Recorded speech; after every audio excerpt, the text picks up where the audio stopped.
Insya Allah manfaat nanti jebolan-jebolan pesantren Imam Ibnu Abbas di Mekah itu ahli tafsir.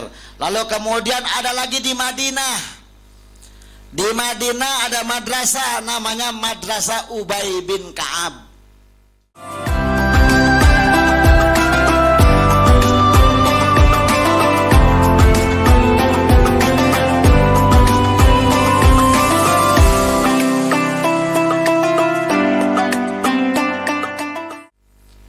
Jadi kita harus tahu nih sejarah tafsir sebelum belajar tafsir. Makanya saya sampaikan. Jadi belum masuk ayat nih, belum. Baru pemahaman dulu biar nggak keder, keder. Jadi kita enak kalau tahu semuanya kan danta, betul. Ya, jangan tibang-tibang ini ya, soal meleset-meleset dikit mah ya wajar. Namanya juga baru tibang ini ya, nggak tibang ngaji, bener kan? Kayak orang nikah. Kata dia pinter banget, ngobat banget mau nikah, makan malam pertama meleset ya Kong. Lah bener, kata dia mau jajak sakti jago banget, kedok banget, gombelnya cakep banget.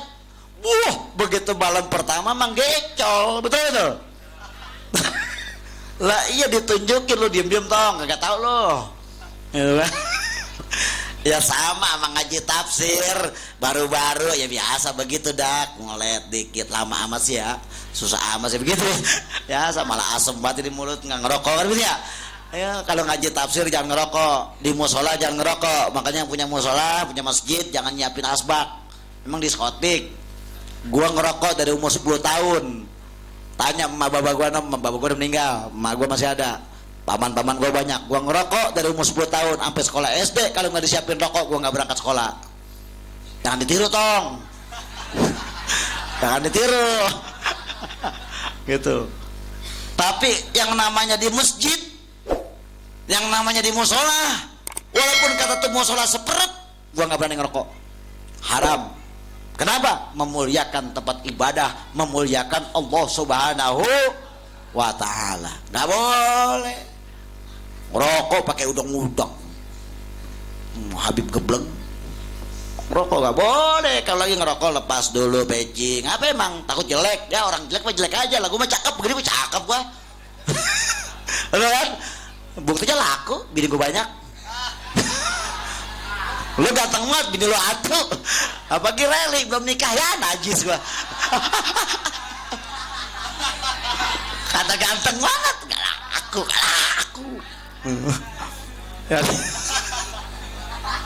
Jadi nih paham ya.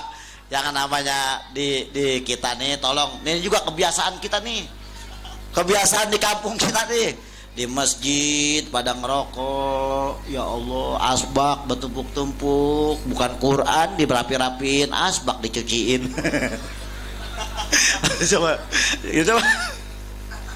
La ilaha illallah. Di musola itu tadi gue lihat ambal pada bolong kena rokok. La ilaha illallah. Jangan. Ini kan wakaf orang, ya kan? Wakaf orang ini taruh-taruh ini bukan punya lu ini. Ini orang nyumbang, bener gak? Itu jaga, nggak boleh.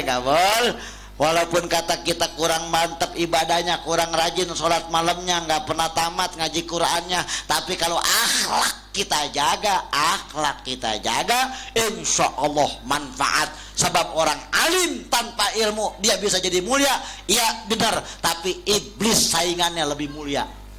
Karena iblis bicara ilmu, ilmunya paling tinggi. Iblis sujud sama Allah 500 tahun, lu sujud 5 menit aja benjol jidat lo. Betul. Iblis paling alimnya makhluk Allah saat itu. Tapi karena iblis kagak punya akhlak, akhirnya iblis dikutuk oleh Allah Subhanahu wa ta'ala. Kita walaupun kata ngaji tibang predot sepenggal baca juga rada kurang fasih, rada pelok, asal mengikuti rel hukum jalurnya, akhlaknya dipakai, insya Allah berkah mati, husnul khotimah. Banyak orang ilmu, alim, ustadz, kiai, habib, ulama, profesor, doktor yang botak pitak palanya itu pada semua, tapi jelas karena nggak ada akhlak, akhirnya serampangan di dalam masjid ngerokok, di dalam musola ngerokok, apa semuanya. Silakan kalau mau ngerokok, gua jagoan rokok, sehari gua Samsu 6 bungkus dari kecil. Sampai sekarang lebih kali, apalagi kalau lagi puyeng pengen kawin lagi, banyak lagi. Oh. Daripada ngantuk, kata dia ngaji kalau kebangatan tekun, mata pagi anak-anak muda kayak Redi, jangan kebangatan bener. Kalau masih muda tong, jangan kebangatan bener. Ngerinya apa? Keburu mati. Lah emang bener, babak emaknya kongnya di alam akhirat ngeliatin anaknya seneng. Ya Allah, itu cucu gua si Reli bener amat jadi orang. Ngaji tiap hari, sembahyang malam kagak tahu tinggal, sembahyang tahajud engkongnya manggil-manggil di alam kubur. Reli, sini peneng gua kangen tuh.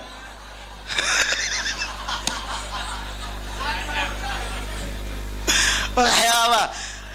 Masih muda jangan dihabis-habisin. Entar udah muda ya waktunya istirahat, waktunya ngaji, waktunya kita nyari duit, waktunya kita bantu orang tua, jangan sampai telat. Begitu rapi. Jangan semuanya hidup ngaji, udah kayak punangka doyong. Lempar. La ilaha illallah, punangka doyong sekali geretek kita patahin, doyong brek rubuh, kagak rebah, kagak jejeg, kagak itu punangka. Jangankan nangka yang udah dibrongsongin, tai babalnya pada rontok. Betul betul. Lah emang begitu. Makanya kalau kita mau jadi orang waktu gitu biasa-biasa baik. Kenapa? Masih muda mah jangan kebangatan lempeng, ntar lu godaan lu gede. Iblis datang, kuntilanak datang, genderuwo datang, belum yang patah terjengking, ya ribet. Akhirnya masih muda dikenalnya anak pesantrenan, masih muda dikenalnya anak ngajian, masih muda dikenalnya anak musola, anak masjid.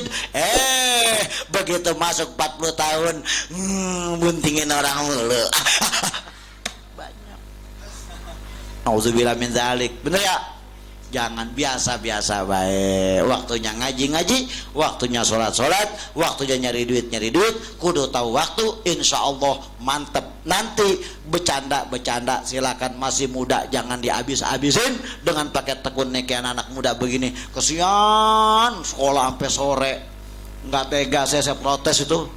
Jangan kesian, kan dia punya masa-masa pertumbuhan, kudu ada waktu mainnya, kudu waktu jalannya. Orang kalau emang orang tuanya tengah malam rajin minta sama Allah, tuh anak kata dia ngajinya malas banget, insya Allah hidupnya dituntun oleh Allah Subhanahu Wa Taala, berkah dia punya hidup, berkah dia punya mati nanti.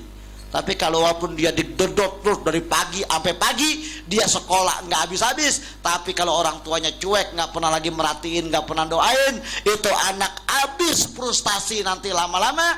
Akhirnya masa mudanya hilang, masa kekanak-kanakannya hilang, hidup selalu dalam tertekan, hidup selalu dalam pusing, hidup selalu dalam memikirkan pelajaran.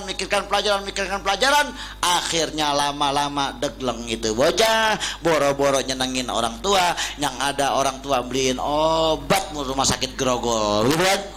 Sian, jadi biasa-biasa baik. Jadi madrasah yang ada di Madinah adalah madrasah Ubay bin Ka'ab.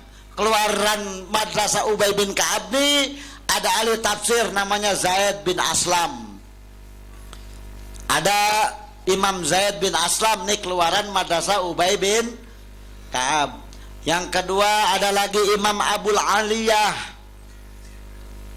Yang ketiga ada lagi Imam Muhammad bin Ka'ab al-Khurafi. Ini ahli tafsir. Dan yang ketiga madrasah ada di negeri Irak. Ada di negeri Irak namanya madrasah Imam Abdullah bin Mas'ud radhiyallahu taala anhu, sahabat Nabi, namanya Ibnu Mas'ud, bikin madrasah di negeri Irak. Ini madrasah tafsir. Dan madrasah Imam Ibnu Mas'ud yang di Irak melahirkan ahli tafsir yang bernama Imam Alqamah. Yang kedua Imam Hasan Basri. Ini beliau seorang Sayyidut Ta'ifah, ahli sufi, wali besar di zamannya, di zaman tabi'in saat itu, dan Imam Qatadah. Nah ini semuanya adalah madrasah tafsir. Adapun di dalam masalah tafsir majmu' yang diambil dari kesepakatan para tabi'in, ini kadang tidak jarang terjadi pertentangan. Terjadi pertentangan antara tabi'in satu dengan tabi'in lain berbeda pendapat. Maka ketika berbeda pendapat, meskipun itu kuat dalam mengambil hukum tafsir majmu', maka tidak bisa dijadikan hujjah tafsir itu. Akhirnya diambil solusinya, yaitu wujubul udul, mencari dalil yang aman, tidak dipersengketakan. Jadi kalau dulu nih Pak, di zaman tabi'in, kalau ada dua tafsir dan sama kuatnya tapi bertentangan, ini nggak dijadiin hukum walaupun sama-sama kuat, nggak dijadikan dasar hukum. Akhirnya bagaimana? Dicari yang tidak ada pertentangannya. Namanya pencarian itu wujubul udul. Maka dicari hukum, dasar hukum yang tidak dipertentangkan, meskipun tidak kuat, kadang-kadang dipakai. Inilah yang disebut dengan wujubul udul.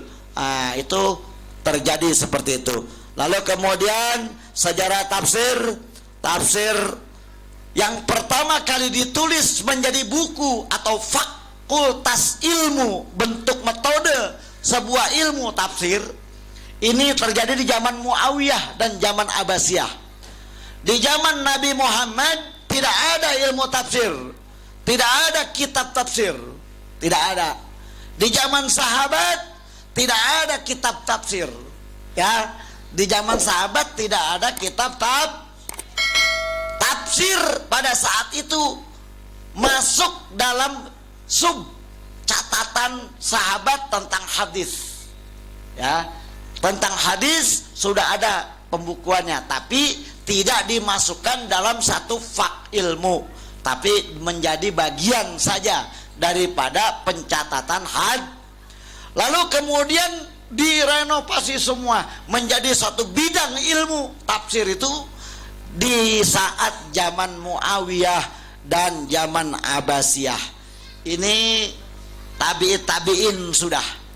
Jadi Muawiyah dan Abbasiyah itulah yang pertama kali menelurkan beberapa kitab-kitab tafsir yang pada saat itu belum ada sama sekali. Belum ada sama sekali kitab yang pertama Imam Ibnu Jarir At-Tabari. Imam Ibnu Jarir At-Tabari yang pertama kali mengeluarkan kitab tafsir di zaman Abbasiyah dan Muawiyah, itu tabi'in. Imam Ibnu Jarir, makanya tafsir Tabari itu tafsir yang pertama kali dibukukan bentuk buku. Yang kedua ada lagi Imam Abu Bakar An-Naisaburi. Ini juga mengeluarkan kitab tafsir yang pertama kali, termasuk awal-awal. Lalu kemudian Imam Ibnu Abi Hakim. Ini sanadnya lengkap semua, kita punya. Insya Allah nanti saya kasihkan. Walaupun ngajinya tafsir Yasin, itu sanad tafsir akan saya kasihkan nanti kalau memang udah ngajinya lewat separoh, ya. Karena kalau sekarang terbuat agul-agulan doang, tuh gue juga ngaji begitu kan. Nah, akhirnya berhenti. Udah dapat itu puas. Itu susah nyarinya, saya aja 14 tahun nyari sanad itu. Nanti saya kasih. Jadi di zaman sahabat, perkembangan sepanjang perkembangan ini sekadar gambaran, Pak, Bu, nih dengerin. Di zaman sahabat, ketika kita baca Fatihah, ghairil maghdubi alaihim walad. Di dalam sahabat, di zaman sahabat, maghdub yang dimurkai, bolin yang sesat. Ini makna isi kandungan tafsirnya cuma dua, Yahudi sama Nasrani. Tuh. Di zaman sahabat belum kesebut yang daglok, belum yang tukang makanin duit amal, belum masuk, belum ustadz yang rada-rada ijo ngeliat duit, belum.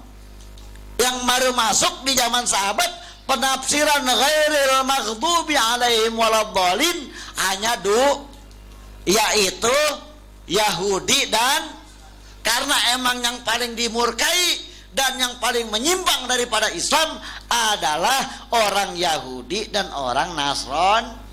Sepanjang waktu perjalanan berlalu, beragam dinamika terjadi di kalangan umat Islam. Ada yang fasik, ada yang iman ma iman tapi mabok jalan terus, ada yang iman ma iman tapi zalim jalan terus. Bahasa saya muslimin ada 3, ada muslimin mukminin, ada muslimin musiman, ada muslimin musingin. Muslimin mukminin bayang tekun, ngaji tekun, akhlak bagus, ilmu ngaji doyan. Ini muslimin yang mukminin. Ada lagi muslimin musiman, bayang kagak tahu, Jumat malas tapi giliran orang pada takbiran dia nangis paling dulu. Idep subuh-subuh udah nongkrong di masjid pakai sorban lagi, ya. Sembayang id getap banget. Bayang zuhur kagak, bayang subuh kagak, bayang yang lain kagak, puasa juga kagak, tapi idep takbiran mau nangis ya nangis nang. Nah, nih muslimin yang musiman, muslimin musim, ada lagi muslimin musingin. Tuh yang kemarin jadi teroris, malah perawan, belum kawin, cakep goblok. Coba datang Pasir Putih, gua kawinin sama Reli. Aduh. Lah cakep mahasiswi jadi nembakin polisi pakai shotgun, bego. Coba datang Pasir Putih, laku. Beliin motor. Jadi di zaman sahabat, tafsir itu pengembangannya hanya pada Yahudi dan kalau yang tidak benar. Tapi masuk di zaman tabi'in terjadi beberapa macam penafsiran. Makanya tafsir di zaman tabi'in ada tafsir maksuroh. Namanya tafsir yang diambil dari jelas dari zaman Nabi, sahabat dan segala macam yang sudah ada dan sudah dibekukan, tidak diaduk-aduk lagi oleh para tabi'in dan imam-imam yang lain. Itu namanya tafsir maksuroh. Ada lagi tafsir diroyah, ar-ra'yu bid-diroyah, tafsir yang melihat sikon, kondisi dan keadaan. Dilihat, wah ini bagaimana nih hukumnya sekarang, internet, WhatsApp, Google dan segala macam. Bagaimana hukumnya? Kan baru tuh. Di zaman tabiin kagak ada, di zaman sahabat kagak ada. Sahabat mah nggak pernah selfie, kan begitu ya? Masang status, bagaimana nih ngaji lewat status, kan begitu ya? Bagaimana ngaji lewat YouTube, bagaimana ngaji lewat Google. Itu baru kemarin-kemarin dibahas. Ini makanya tafsir ahli-ahli tafsir pakai subir diroyah. Itu diroyah ada 2, ada yang mahmudah dan ada yang hasanah. Mahmudah mazmumah. Tafsir diroyah yang mazmumah ini biasanya ahli tafsirnya kita orang nih yang kadang-kadang boleh aja menjadi ahli tafsir, tapi kadang-kadang seenak waduknya. Seperti apa tuh tafsir diroyah mazmumah? Seperti jaringan Islam liberal. Tuh kalau nafsirin seenak waduknya. Syiah tuh seenak waduknya. Wahabong tuh seenak waduknya. Ada lagi MTA, tahu MTA? No Majlis Tafsir no yang ada di Solo itu 2 glogan lagi. Babi kata dia najis tapi halal, begitu kata dia. Orang pada garas babi semuanya orang. Gara-gara dia tuh. Itu namanya tafsir diroyah mazmumah. Ada lagi tafsir diroyah hasanah atau mahmudah. Nah ini semua sudah jelas bahwa pengertian pemahaman tafsir adalah begitu luasnya, dan kalau kita kupas maka itu kudunya masuk fakultas tafsir. Ini kalau saya sampaikan seperti ini buat orang Pasir Putih insya Allah udah lebih daripada cukup. Makna tafsir, pengertian tafsir, sejarah tafsir, awal mula tafsir, jenis-jenis tafsir, kalau ini kita sudah pahami insya Allah apalagi dicatat. Pokoknya catat. Ma hufidho far wa ma kutiba qor. Apa yang kita hafal bakal mencelat, bakal hilang, bakal lupa, bakal kita hafal. Dulu saya hafal Alfiyat 1000, hafal Jurumiyah, hafal Imriti. Begitu masuk mall ngeliat pantat dikit, copot 2. Copot. Begitu ngelihat yang pantat jengking dikit, copot lagi. Copot semuanya. Akhirnya begitu nih, ya Allah, karena kebanyakan maksiat, hafal Quran, hafiz Quran, ya Allah, hafal Qurannya pada hilang. Gara-gara apa? Ngeliatin YouTube, ngeliatin apa tuh? Facebook, apalagi sekarang Facebook udah tambah program, ada filmnya, ya kan? Hancur-hancuran. Nah itu makanya kita kudu tulis, wa ma kutibakor, dan sesuatu yang tertulis itu pasti tetap adanya, kagak bakal bergeser asal nulisnya kalau nulis jangan kebangatan kecil juga kagak bagus. Makoromatna nadimna, kata Imam Ghazali, aku tulis dulu tulisanku kecil-kecil, akhirnya membuat aku menyesal kalau aku tua. Kenapa? Mata udah rada rabun, mata udah rada kiap-kiap, udah bekabut, udah rada siwer, paham? Akhirnya rugi. Makanya kalau nulis tong rada gedean dikit. Kalau soal ilmu jangan sayang sama kertas, jangan sayang sama pulpen, tulis yang rada gedean dikit. Besok 40 tahun yang akan datang, di saat lu udah kebanyakan makan segala nggak pugu lagu, mata lu udah mulai rabun, lu masih tengah baca begitu, walaupun tegesin begitu masih bagus, masih bagus. Tapi kalau tulisan kecil-kecil udah halus banget kayak semut, bingung bacanya. Jangankan nunggu 40 tahun, 4 tahun yang akan datang kita tanya, coba ini tulisan lu baca, lu keder sendiri. Benar, makanya kalau nulis kudu gede-gede, sedang ukurannya, jangan terlalu kecil. Makoromatna nadimna wa ma intakhobna nadimna wa ma lam yutaqabbalna nadimna, kata Imam Ghazali. Apa yang aku kecil-kecilkan, semua yang ku kecilin, yang ku anggap kecil, itu membuat aku menyesal. Dan apa yang aku terlalu besar-besarkan juga membuat aku menyesal. Dan apa yang aku tidak carikan perbandingannya, maka itu pun membuat aku menyesal. Jangan suka ngecilin perkara, jangan suka cari gede-gedein masalah kita gede-gedein, pada akhirnya akan membuat kita menyesal. Begitupun yang kita tidak cari tandingannya membuat kita menyesal. Buru-buru kepengen kawin, ngelihat baru atuh udah nafsu banget, begitu dapat yang cakep lu nyesel lagi. Nah ternyata ada lagi yang cakepan, begitu kan? Makanya jangan buru-buru. Bagus juga reli, teliti gitu kan, bagus. Gitu. Memang begitu ya, mudah-mudahan ini manfaat. Nanti kita mulai ngajinya. Jadi saya minta kepada Ustadz Najib, Ustadz Ilmi, dan Ustadz yang lain, mohon maaf saya tidak bisa sebutkan, ini tolong kalau bisa jangan sebulan sekali, kapan hatamnya. Kalau saya pengen ngaji, ya Allah, walaupun kita nih ngaji satu kitab, itu keterangannya catat semua, ada sanadnya, itu nanti bisa menjadi syafaat kita di alam kubur.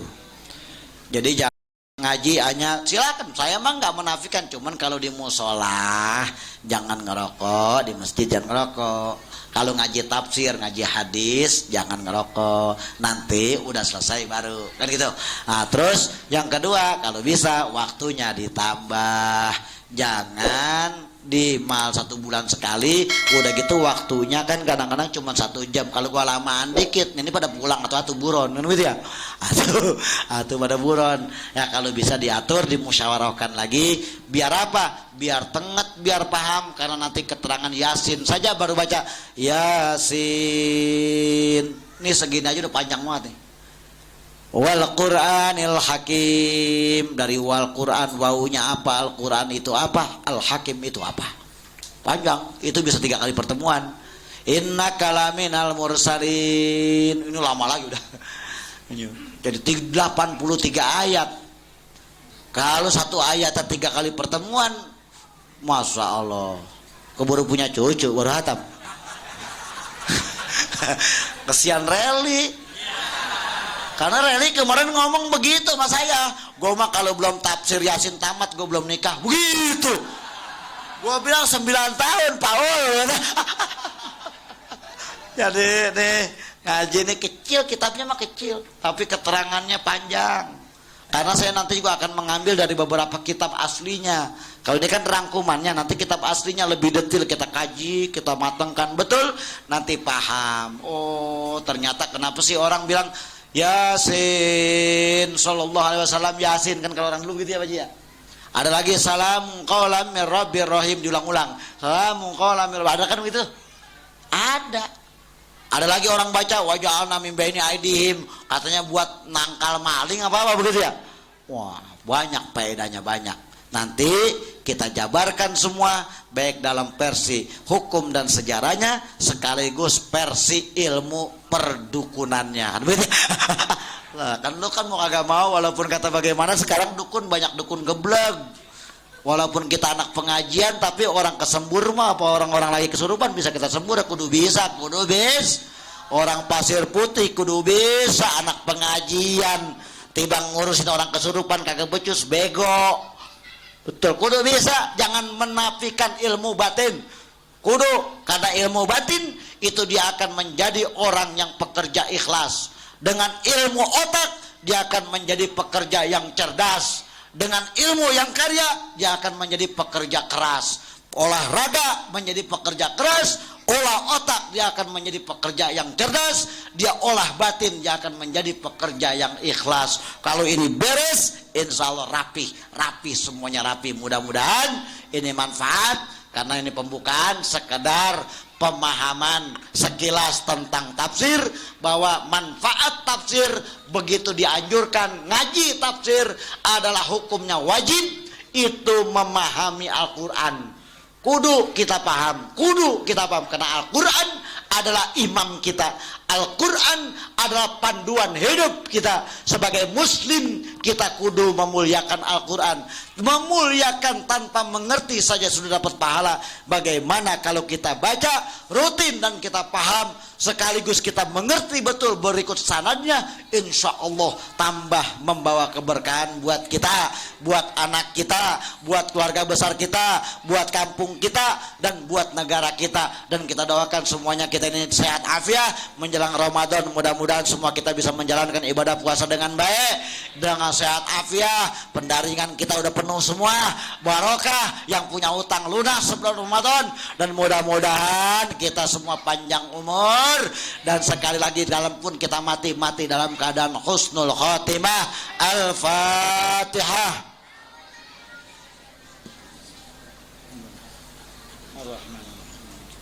Iyyaka na'budu wa iyyaka nasta'in.